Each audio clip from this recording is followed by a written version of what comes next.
What's going on, guys? We are back, baby, and we got something pretty exciting, actually. This is a little bit different. It's a kind of a break from our direct action combat footage and also some of our war updates. But we have a video from, hold on, right here, International Legionnaires. Check them out, you guys. And it says my first combat, and this is a United States Marine and his story in 3rd Assault Brigade. So I thought this would be really cool. 3rd Assault Brigade is one of the units that I actually recommend currently for foreigners to join. I got to spend time actually with the guy who runs this channel. And he gave me a tour of their facilities and stuff in Kyiv. Dude, I was blown away. The type of operations they have for training their soldiers, the the resources they have for training their soldiers. Dude, on that facility that I was at, that training base, they have 3 cafes for their troops. Like just to keep them up and moving and active and quality of life good, man. Like cool stuff. So, anyways, we're gonna watch this. Before we do, though, we are on the very tail end of getting John and Patrick up and combat active with their drone team. Look, check it out right here. We are like 700 to $1,000 away from getting these guys going, and that is all you guys, which is, man, I don't know. That is so cool to me, dude. 2 years ago, before starting this channel, never in my wildest dreams would we have the ability to help get these two awesome foreign fighters in Ukraine a completely full operational drone setup to go smoke the bad guys. So cool. So if you're willing and able, and you want to see your funds go to something where you'll see results, consider donating to these guys. Hopefully, we'll get some of their footage in the coming days once they're up and active. All right, let's get it. This is a long video. We might split it up into 2 parts, depends. Let's get it.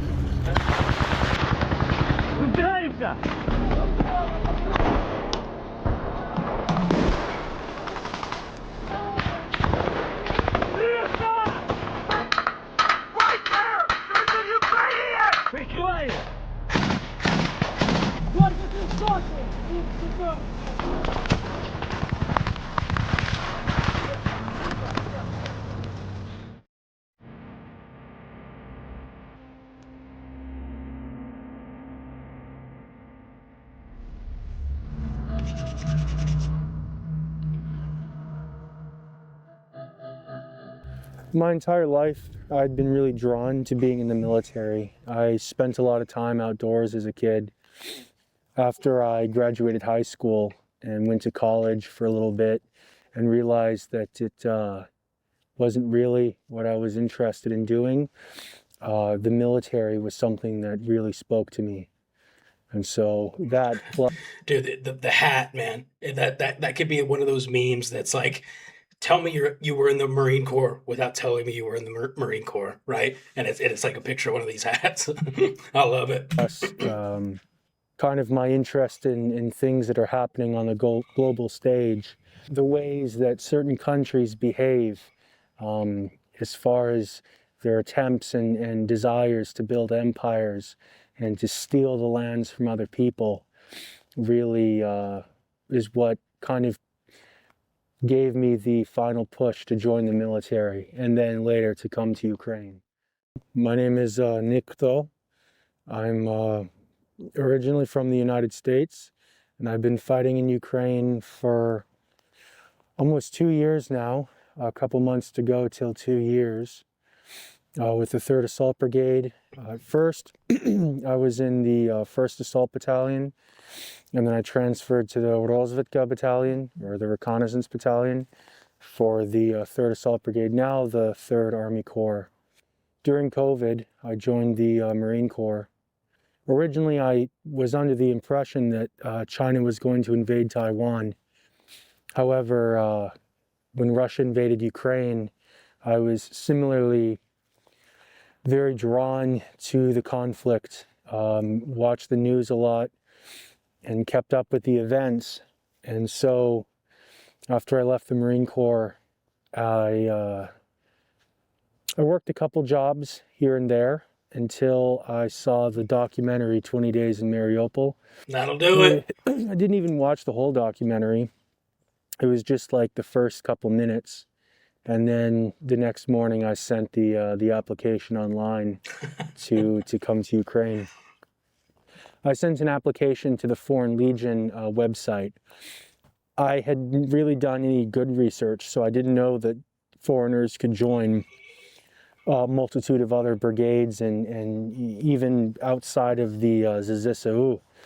And so when I sent my application, it just happened to be that the 3rd Assault Brigade accepted it. And so from there, I was going to go to the 3rd Assault Brigade, not really understanding very much about it. I did a bit of research, mostly on YouTube, and watching a lot of the videos and stuff that had been taken and posted about prior fights, mostly at that time Bakhmut. And at the same time, I was working in a gym, and this was the same time that the 3rd Assault Brigade was in Avdiivka. And I remember seeing on CNN, actually, footage from Avdiivka with the 3rd Assault Brigade emblem, which was pretty interesting to see that the unit that I was going to had their footage posted on CNN at a gym on the other side of the world. And then I was That's brought cool. inside of this training base, and it was a very surreal experience because I have this big duffel bag and like 2 backpacks, and I'd struggled carrying it through all of Europe. I was kind of so tired and jet lagged, but it felt kind of very powerful getting there and walking with him down to the main building. And then from there, I just took me in his office and we did like sort of an initial physio test. And then he brought me to the barracks and I dropped off my things and I was just sitting there. And then some of the other Ukrainian recruits came in, start training and really learning how everything works and the whole war. It's like this whole small little bubble of a world that no one outside, the rest of humanity doesn't understand. And so it's you just get there and all of a sudden your mind is just bombarded with all these new things. It's sometimes I wish I could go back and experience it all over again. So all of my my first year of combat was all in Kharkiv Oblast. We were pulled off of positions early, like the very beginning of August in the first week. And we were told that we were going to be part of an assault operation. And then once we got back from position, we had like a small day off, maybe a half day. And then everyone was gathered together, 1st and 2nd platoon.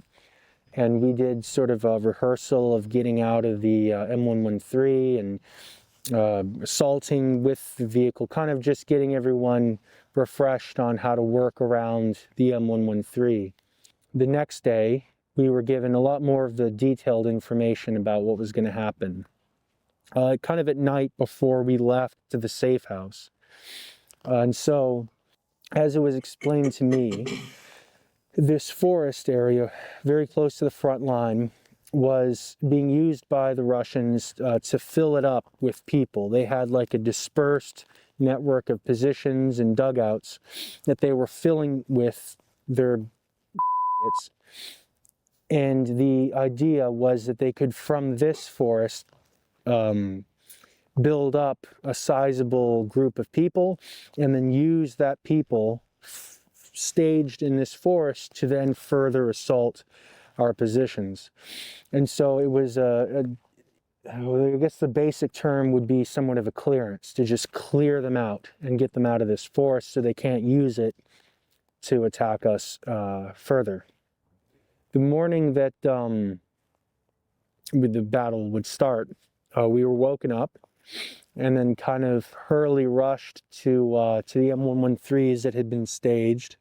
And at this time, there had already been and was currently like 2 or 3 or maybe even 4 other waves of people that had entered the forest and had started their movement to either side, and had also made a cleared area for further reinforcements to come in.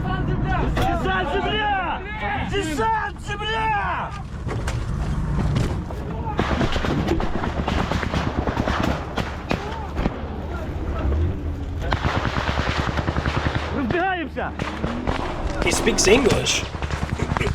I mean, if this is his GoPro, he speaks Ukrainian.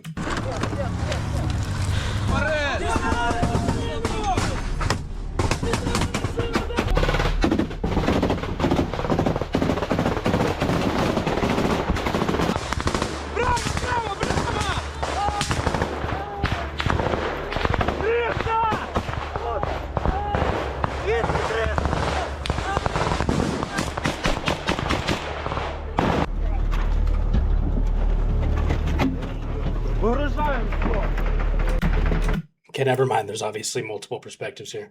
You always know a 3rd Assault Brigade assault, man, because it's just hot and heavy off the rip. Швидше, швидше, швидше.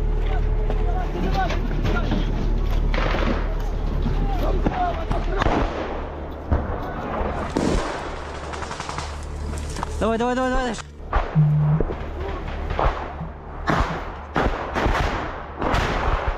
I'm not sure exactly what was going on, but we ended up sitting in the M113 for what felt like damn near an hour. We had trained quite a lot throughout the whole summer to prepare for it, and it's kind of like being strapped into a roller coaster, especially when you're a kid, and you're very, very nervous but excited, but regardless, like, that's it now, like, you're going. And so we were given the order to start actually moving out, and you could feel kind of the roar and shake of the engine, going over like bumps, and everyone's moving around and stuff. And all of a sudden you're given kind of like the 1 or 2 minute warning that we're about to be at the, we're about to be there, get ready to get the hell out. And then, it was like, not the same as like Saving Private Ryan. It was significantly less dangerous, but it's kind of that same like feeling. You can feel the vehicle pull into the forest, and you hear the pinging of bullets hitting the side of the vehicle, and then the door opens up, and then you get out.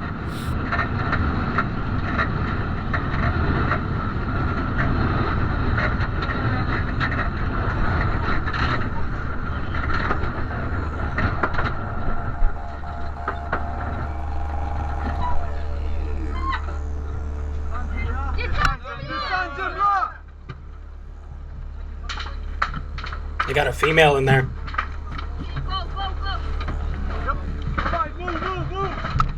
There's our boy.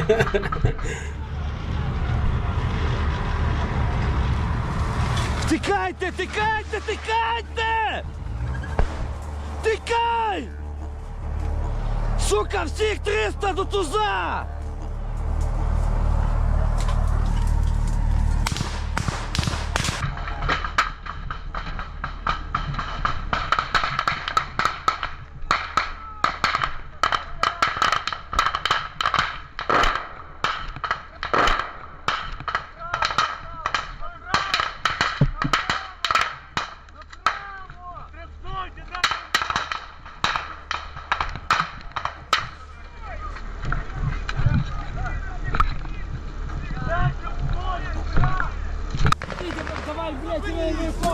Ще зі мною.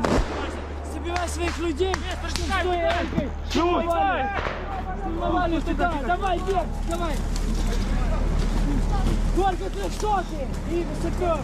Hey! Valentine! There's someone right there! Right there! There's a Ukrainian!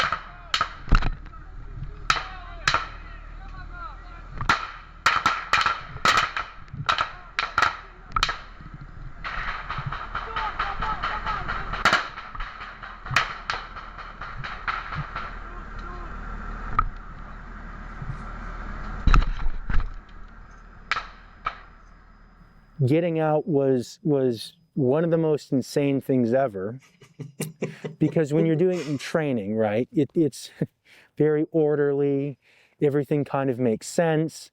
It's also not, it'd be impossible to replicate the kind of chaos as what it's like to get out during battle. But I guess I didn't really understand that that's how it was going to be, because it kind of for a moment took me off guard, because the door opens up and you get out to, like, you're in a gunfight. So you're immediately, like, shit's happening, machine guns are going off, people are yelling, and I'm kind of holding my bag that I overpacked, absolutely overpacked, with grenades and a bunch of stuff that I never used. And, you know, I'm tripping over the forest is on the ground. And so I have to, like, pull my bag over trees and then kind of face plant into the dirt. And then, you know, you kind of collect yourself a little bit. And I just realized that we're just shooting at the trees, and the trees are shooting at us. Прикрываем!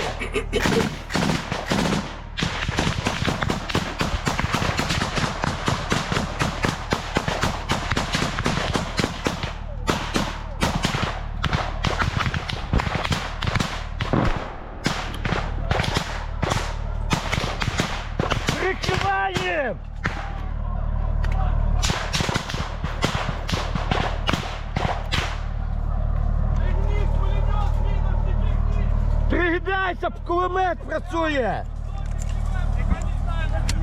Дистанція невідома!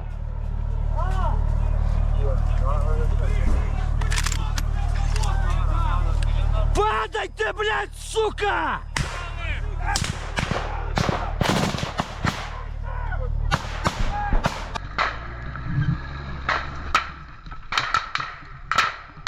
You see anyone?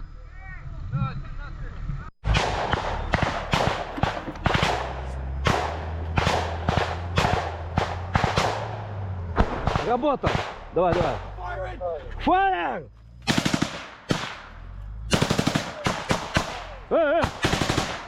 Yo. Фо, фо. Хорош! Вылетай, стоп!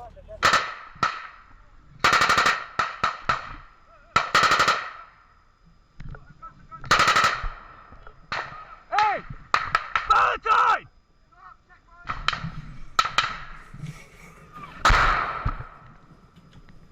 See anything? No, nothing. All right. Hey, do you see anything?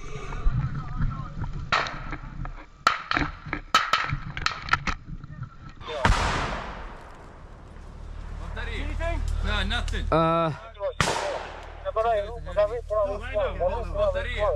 Hey, do you see anything? No, I don't got eyes on. Карта!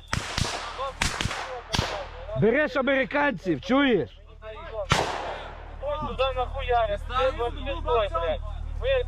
Щас, я просто слухаю, щас.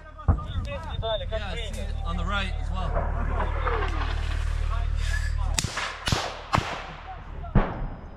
Що там в тебе по БК? Мене? Да. Що є? Є. Мопс! Да! А? Тут, я тут, диви! Є, Качан! Стой! Качан! Айдонто! Мопс! Моп! Да! Не чую! У нас є ГПшка, куди навалити? У цього є супайка! Пайк, підтягуйся до мене і туди хуяр! Hey, hi. Are you able to move up some? Because we got two Ukrainians ahead of us on our left. Yeah, on the right as well. Okay.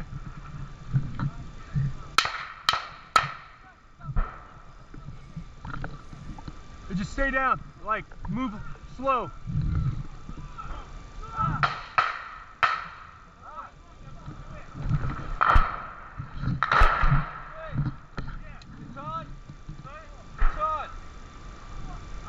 There's a lot of concealment there, not much cover.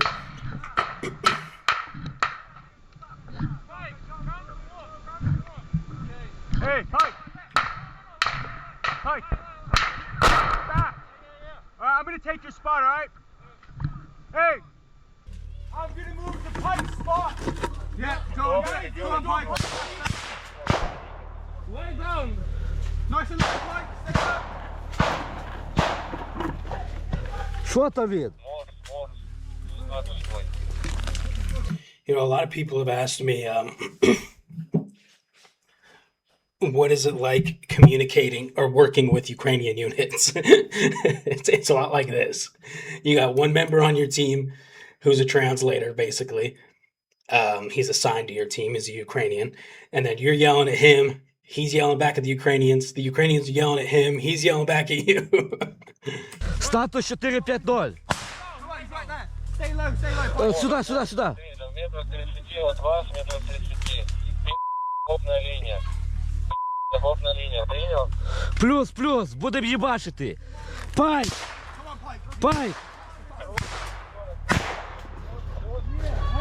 30, скажи йому, трейд. 30. 30 метрів, 40, окопна лінія ***рів. Хай накриває нахуй. 100 meters. 40 meters translate. 40 meters translate. Сітро, Сітро, прийняв, будемо хуярити.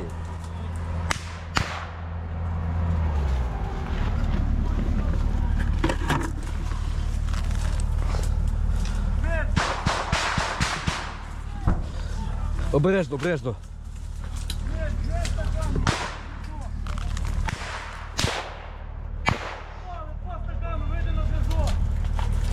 Пайк. Лівий фланг. Лівий фланг. Лівий фланг. No. Трейд, об'ясни йому, хай лізе на лівий фланг і 30 метрів буде окопна лінія, 30-40. Хай туди хуярить звод. Yeah. 30 meters translate. Okay. Качан. ГП. Да!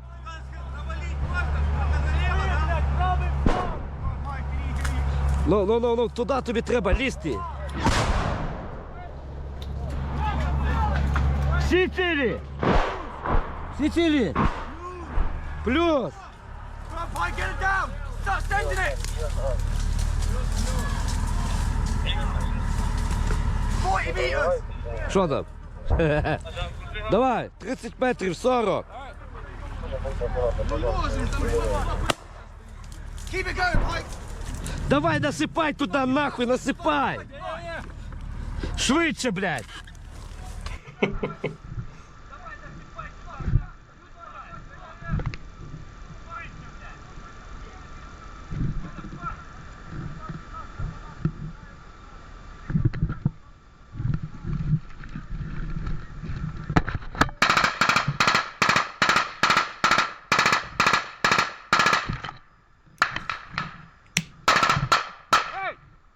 Watch the guy right here. No, right here, right here. Yeah. Yeah, just be careful.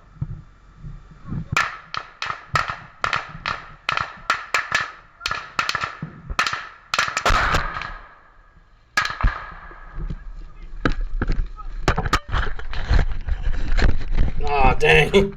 Shot a couple mags off, because that's what everyone else was doing until somebody kind of shouted to like save your ammo, which was true.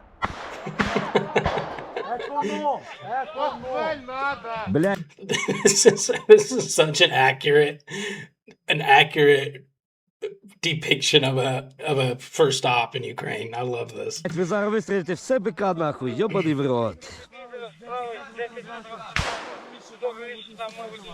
And then the rest of the day, to be honest with you, it was pretty much just it's pretty much just following the people that knew what was going on and just doing what they said. I wish that I had more like concrete details about what was going on and where everyone was. Yeah. Well, literally got lost in translation, but also just as a consequence of the way everything was working, you'd have kind of people pocketed together in different places. And so the Ukrainian sergeant or sort of acting sergeant would obviously know what was going on, but he wouldn't necessarily tell me that. I'd just be told, you know, hey, you need to go join Stakhan here. Блядь, візьміть америкосів, 762, блядь, одного типа, блядь, і все. Мопс, Да. дальше пацанам. Давай, пас. Де? Я не бачу, блядь. Он. Америкоси, мовч! Дос! Я маю дим! Дос! Мопс, держи, Мопс, держи. Дай рюкзак! Давай. Давай, кидай. Заберіть, блядь, той зелений дим, киньте, блядь, що? Вот, передай досу. Де? Ось, ти передай досу. Дос! Грід! В поле! В поле! На поле! На поле! Mops! Hey! Cover fire! I gotta throw smoke! Okay? Пайк! Дос зараз киде! Мопса было понятно, где край мопса. Мопс возле меня, то есть туда, чуть дальше. Дос! Туда, блядь! You've got one loaded. You hear the girl? Все назад. Откат! Откат! Скажи откат! Откат! Скала! Пайк! Валентайн! Трейд! Прикривайте їх! Дос, прикривайте! Вони відкачуються! Крийте! Давай, скала! Давай!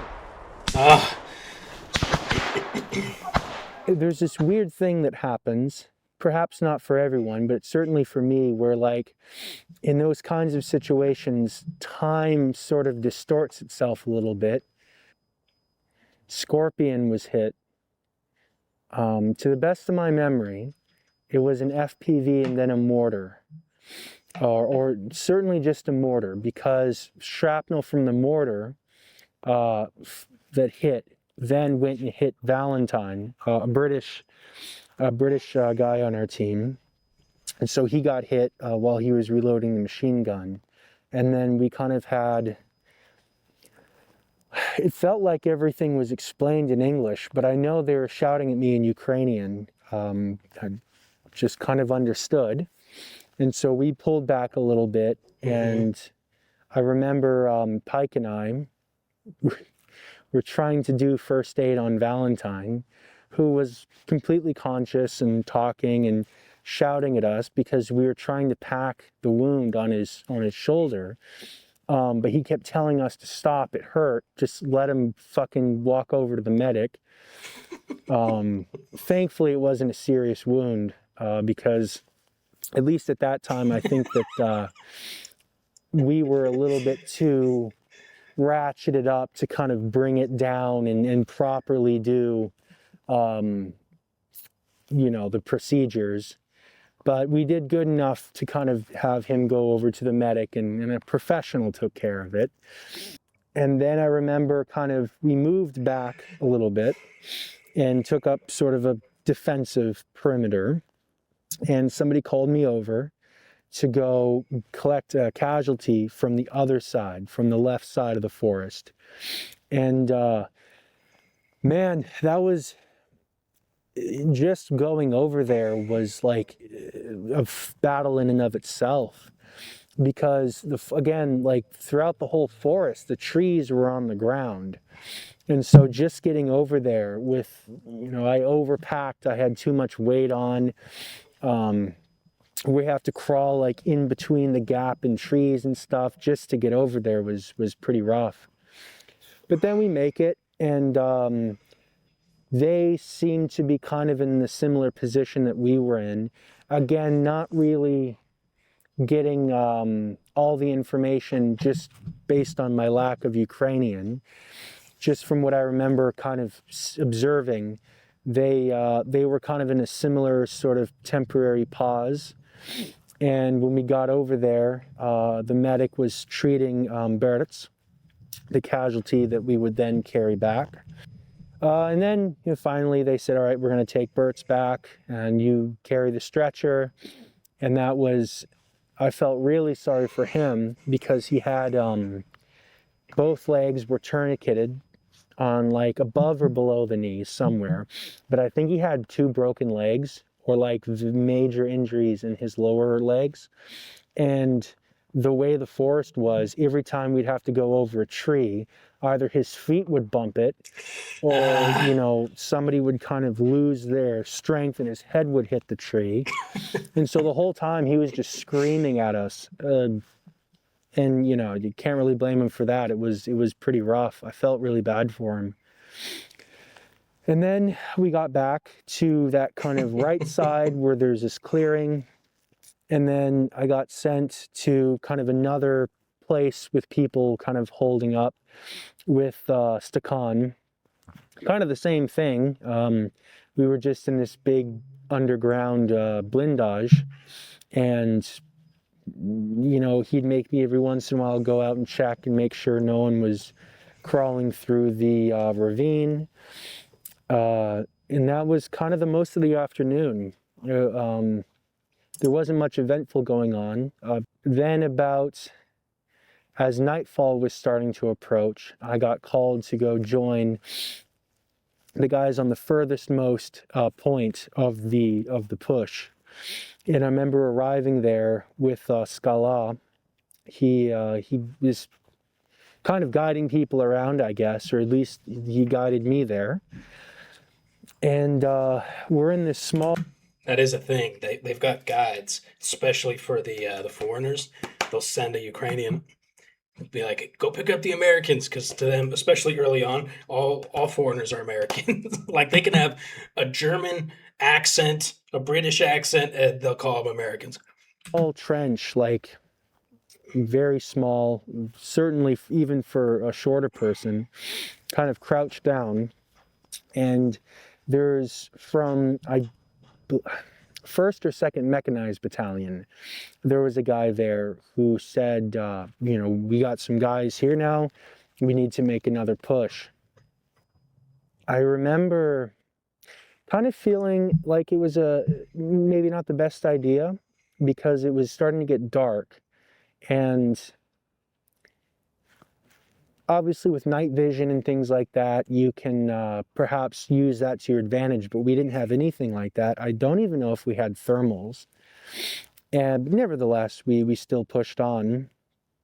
And I remember as we're moving, this other soldier started screaming, like yelling really loudly, you know, push, push, storm, davai.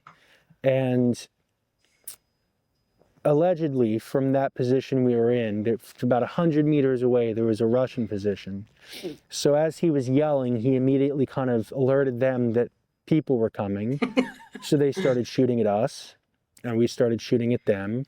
But it was that same problem where like you're just kind of shooting at nothing. And so we ended up kind of moving to the right a little bit, which, because we were on the right flank, the right side of the forest, we moved to the right, but moved out in front of the azimuth of fire, the direction of fire for the position, in like a completely open open field. And we kind of go out there and hide behind like small little like micro terrain in the ground. And for like 20 minutes, we just kind of laid there, and whoever was in this trench would kind of stick a rifle up and shoot, and then we'd shoot at them, but nothing was really happening. Miasnik was one of the guys in my platoon, and he came with us on this endeavor. And I remember seeing him kind of right outside of one of their, you couldn't really see, like it was getting very dark, but it was like a bit of a berm or like the parapet of a trench or something to that effect. And I remember seeing him sit there on both of his knees, And it just kind of registered in my mind, like, why is he there? That's very weird. And then like a second later, I just saw like, poof, an explosion go off right in front of him. And I don't know what it was, but something in my mind told me that he was still alive. And so I remember we're sort of spread out somewhat sporadically. I remember kind of getting up and running around and running up to him and like flopping on the ground behind him. And once I got there, of course, like I was like, oh, well, what the hell do I do now? And I remember kind of smacking him on his back and like trying to get him to wake up. And like not yelling, but saying like, you know, like if you're awake, like you gotta wake up now. And at the same time, on the other side of this berm was some Russian who was, I don't even know if he knew I was there, but I could hear him talk. And he was saying something. Wow. I don't know, who the hell knows what he was saying, but he kept like popping his rifle up and shooting. And then like the trench kind of went down. So like I remember looking out and seeing like the muzzle flash coming from over there as well. And so, you know, smacking on Masnik, trying to get him to wake up. And then I remember he just kind of shuddered. I was like, okay, he's alive. So I like pulled him backwards and his face was just fucked. Like I remember the rim of his helmet had like pieces of his eyeball and stuff. And I didn't really know what to do. It was just like so much was going on at once, and I couldn't move him because he was bigger, like he was pretty heavy. And that's why training is so important, because everything went blank. The only thing I could think of doing was trying to pull him, but I couldn't. And so I remember getting up and kind of running back to the group and trying to get one of these guys, like someone needs to cover fire and someone needs to come with me to pull him back, to pull Masnik to safety. But it was like something it was like in the Twilight Zone. Like while all that was happening, there were so many like little weird things that were like happening at the same time. Like there was another casualty. No, it was before that. Some kid, and I keep calling them kids, but like another soldier kind of got on his knees and it looked like he was about to throw a grenade, but then almost like in slow motion, like he got shot. And I remember just like the way he moved, it was like everything just kind of like slowed down. And like I'm trying to tell this other Ukrainian, he probably had no idea what I was trying to tell him. And then like either bullets or something went off again by me, like another grenade went off or something. I remember seeing it and I was like, well, there's nothing I can do now. But then like there was just another casualty that people were dragging right next to me. And so I got on a knee to try and take this casualty. And that's when like some asshole in the trench shot and I felt like the bullet hit. And so I was like, oh, well, now I'm injured. And so like I got onto my back and put on like a tourniquet. And then, you know, everything just kind of like became like crystal clear again. The rest I remember vividly. Like at that point, I was like, okay, we're leaving now. This is not a workable. This is exactly why in training, they focus so much on teaching soldiers not to go tunnel vision. And I'm not saying that's exactly what happened with this guy. This guy seems like a very solid soldier, and he also looks huge. But when you are tunnel visioned, you may not be as aware of that muzzle, you know, remembering that muzzle flash that you saw earlier was right over there and he can see you now, right? But when you're tunnel vision, you're just like, casualty, pick up, move, drag. It's much easier said than done, but this is nuts. Situation. So I remember like the Ukrainian came back and I kind of explained, because there was another guy that was like separate from the group hiding in like a bush. That was like far away, that thank God nothing happened to him, but if something did, like no one could have gotten to him. So I was like, okay, right, we're gonna suppress fire, tell homeboy over there he's gonna run here, and then we're gonna half suppress, half move, and then get out of here. And there was another, either to the right or left of me, there was a guy with a PKM. And I remember telling him, like, perfect, open up, open fire with that thing. And he was like, there's no bullets for it. We ran out, either they only carried like a small amount or it got lost or something, but the PKM was down. And so we just shot with rifles and homeboy joined us. And then I'm like, okay, same thing, half like you suppress fire, we're go over, there was like the forest started not far away from us. So once we got to the forest, we'd at least be concealed.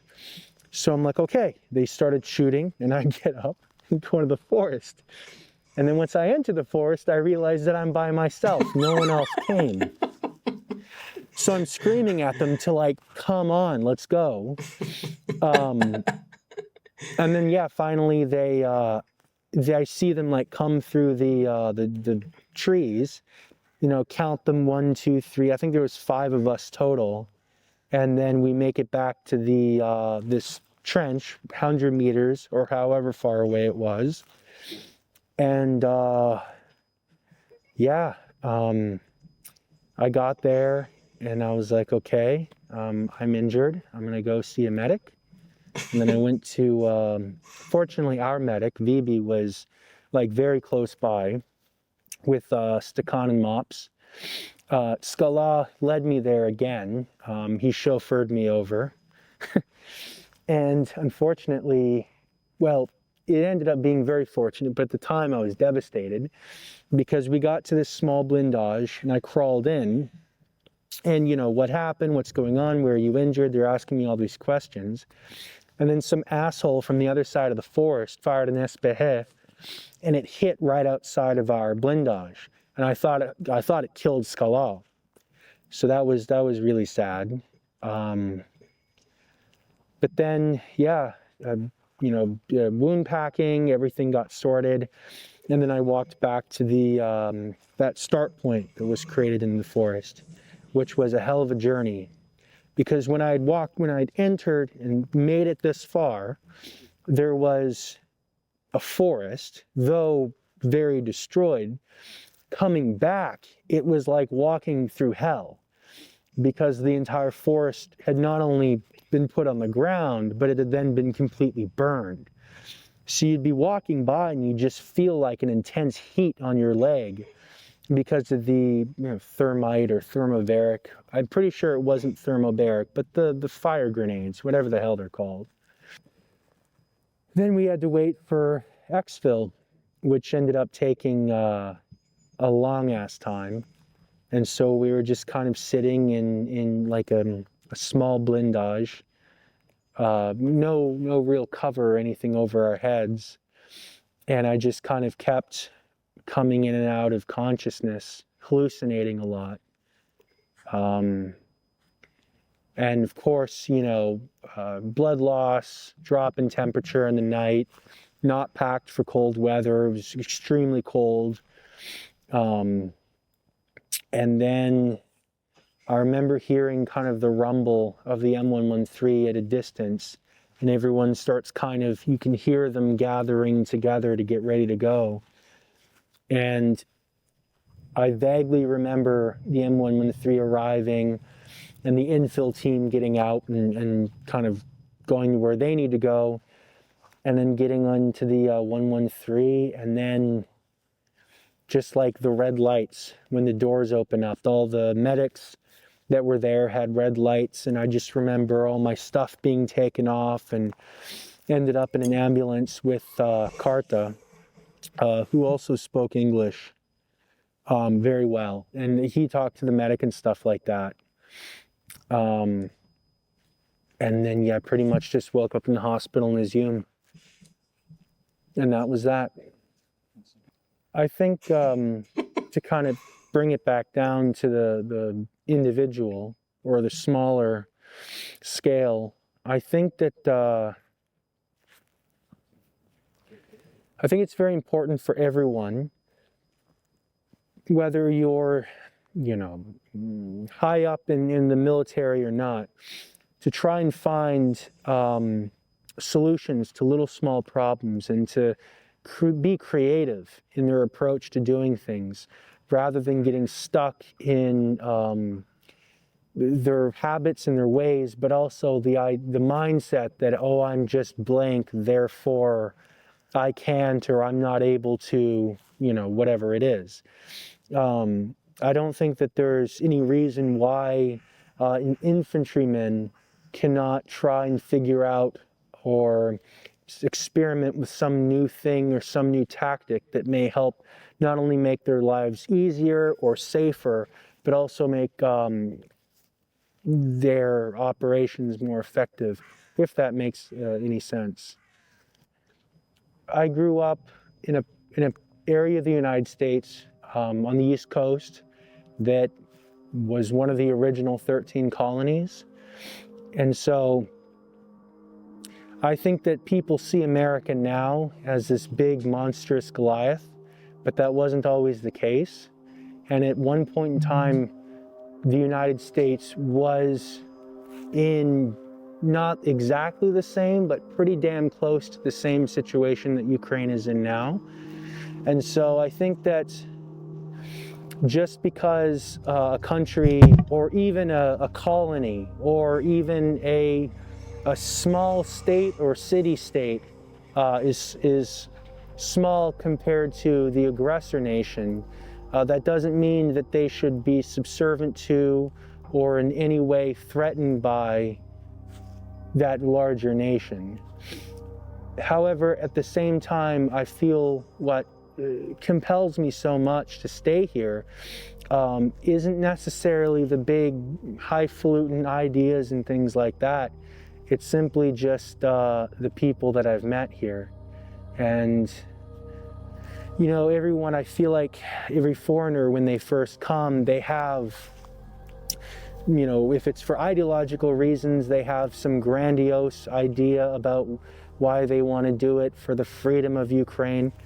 Nothing wrong with that.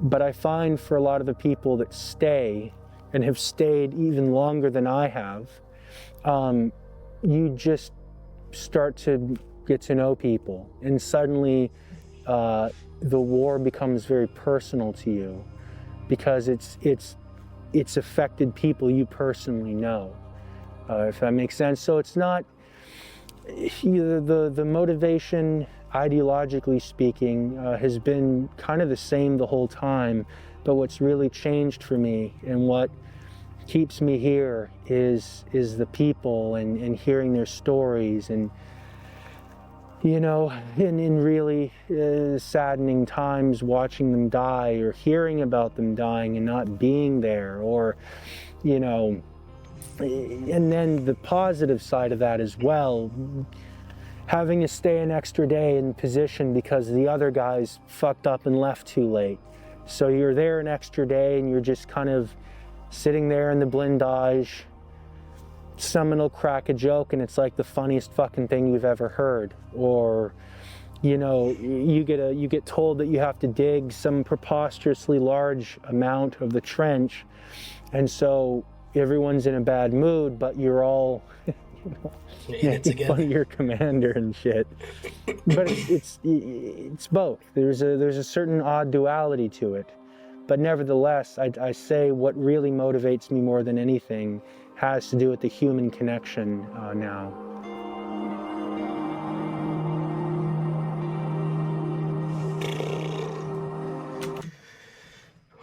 Wow, that was deep. And this guy, I couldn't tell if it was it sounded like sometimes they were calling him mops in the combat footage, and then he said his name was Nikto, but I think it also said in like a little caption during the footage that he changed his nickname or call sign. Anyways, this guy's good at talking, and some of the stuff he said was really profound. And a lot of what he said, I definitely vibe with. That watching how that first operation went, it reminds me of multiple situations I've been in here in Ukraine, and it makes me laugh because it's crazy that all of us foreigners had the same first mission in some way, more or less, right? Anyways, man, really cool. Shout out to this channel. This is a long ass video. If you stayed this long, man, I love you. But we'll catch you in the next video. Peace, guys.